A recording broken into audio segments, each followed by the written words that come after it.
News আপডেটে আপনাদের সকলকে স্বাগত জানাই। আজকে যে গুরুত্বপূর্ণ আপডেটটি উঠে এসেছে আমার সকল কর্মচারী বন্ধুদের জন্য, যেটা আপনাদের সকলকে শেয়ার করব। কারণ আমরা প্রত্যেকেই দীর্ঘ অপেক্ষায় রয়েছি যে আমাদের ন্যায্য অধিকার আমরা কবে ফিরে পাবো।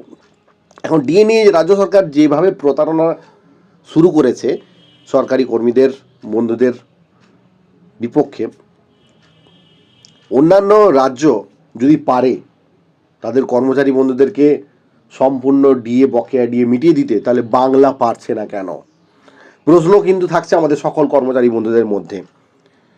কনফেডারেশনের মাস্টার প্ল্যান আজকে আলোচনা করব এই প্রতিবেদনের মাধ্যমে। কি রয়েছে আপনারা প্রত্যেকেই জানেন, ডিএ মামলা নিয়ে পশ্চিমবঙ্গের রাজ্য সরকারি কর্মীদের প্রতীক্ষার অবসান যেন হচ্ছে না। আর রাজ্য সরকারের দায়ের করা মডিফিকেশন অ্যাপ্লিকেশন এবং সুপ্রিম কোর্টের নতুন আবেদনকে কেন্দ্র করে পরিস্থিতি আরও কিন্তু জটিল হয়েছে। Confederation of state government employees এই পরিস্থিতিকে রাজ্য সরকারের একটি প্রতারণার ফাঁদ বলে আখ্যা দিয়েছে।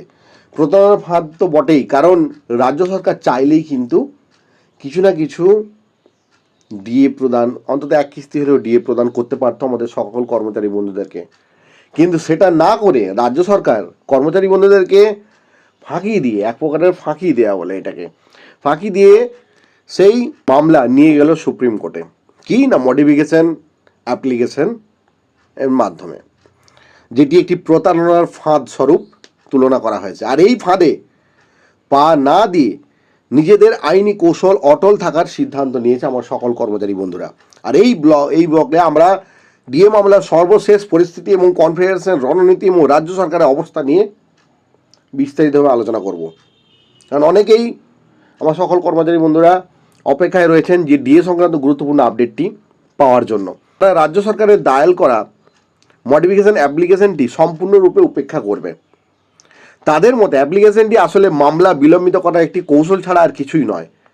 মূল ফোকাস এখন 4 আগস্ট সুপ্রিম কোর্টে জাস্টিস করলের বেঞ্চে হতে চলেছে শুনানির দিকে আমাদের সকল কর্মচারী বন্ধুরা কিন্তু তাকিয়ে।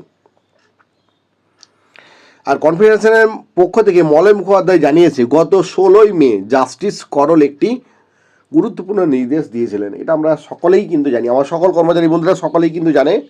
সপ্তাহের মধ্যে বকেয়া মহার্ঘ ভাতার 25% পরিশোধ করতে বলা হয়েছিল। সেই 6 সপ্তাহ শেষ হচ্ছে 27 জুন। আপনারা প্রত্যেকেই সেটা জানেন এবং প্রত্যেকেই আশাই ছিলেন আমার সকল কর্মচারী বন্ধুরা।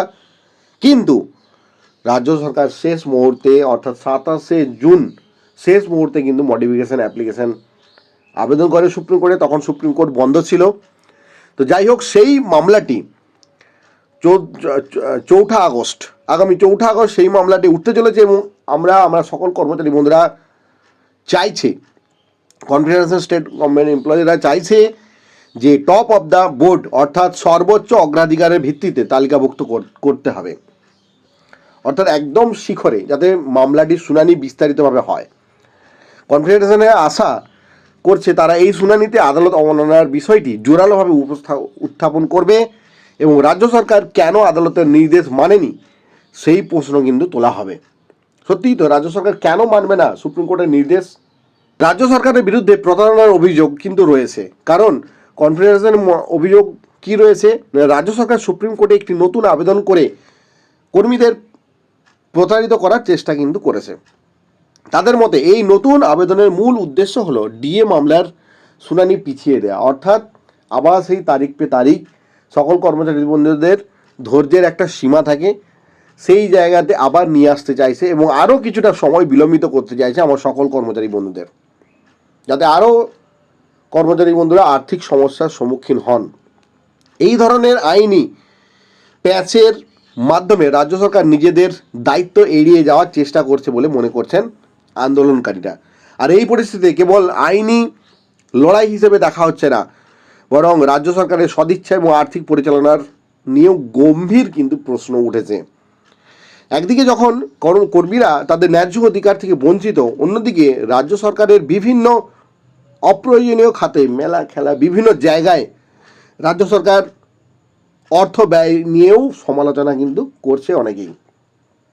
সত্যি তো, রাজ্য সরকার বিভিন্ন খাতে যেভাবে টাকা তছনছ করছে, রাজ্য সরকারি কর্মচারী বন্ধুদেরকে তার ন্যায্য অধিকার থেকে বঞ্চিত করে, এটা সম্পূর্ণ অনুচিত।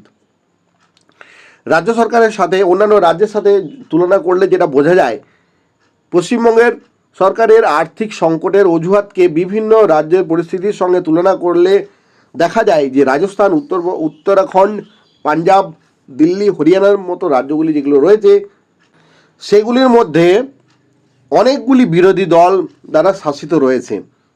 তারা নিয়মিতভাবে কেন্দ্রীয় হারেই কিন্তু ডিএ প্রদান করছে, যার মধ্যে রাজস্থান, পাঞ্জাব, দিল্লি, হরিয়ানা সবাই কিন্তু কেন্দ্রীয় হারেই ডিএ প্রদান করছে। আর এই রাজ্যগুলি যদি আর্থিক ব্যবস্থা করতে পারে, তবে পশ্চিমবঙ্গ সরকার কেন বারবার কেন্দ্রীয় বঞ্চনার অজুহাত দেখিয়ে ডিএ আটকে রাখবে সকল কর্মচারী ও বন্ধুদের? এই প্রশ্নটি এখন বড় হয়ে দেখা দিয়েছে। আন্দোলনকারীদের মতে এটি রাজ্য সরকারের আর্থিক অব্যবস্থাপনা এবং সদিচ্ছার অভাবের একটি স্পষ্ট উদাহরণ। রাজ্য সরকার কিন্তু চাইলেই এটা পারত। সব মিলিয়ে ডিএ মামলা এখন একটি চূড়ান্ত পর্যায়ের দিকে এগোচ্ছে। 4 আগস্টের শুনানির অত্যন্ত গুরুত্বপূর্ণ হতে চলেছে, যেখানে আদালত অবমাননার মতো গম্ভীর বিষয়টি বিচার্য কিন্তু হবে। আর রাজ্য সরকারি কর্মচারী বন্ধুরা তারা কিন্তু সকলেই তাকিয়ে সুপ্রিম কোর্টের দিকে, কারণ একটি ন্যায্য অধিকারের আশায় এবং এটা সমাধানের যেন একটি সূত্র তৈরি হয়।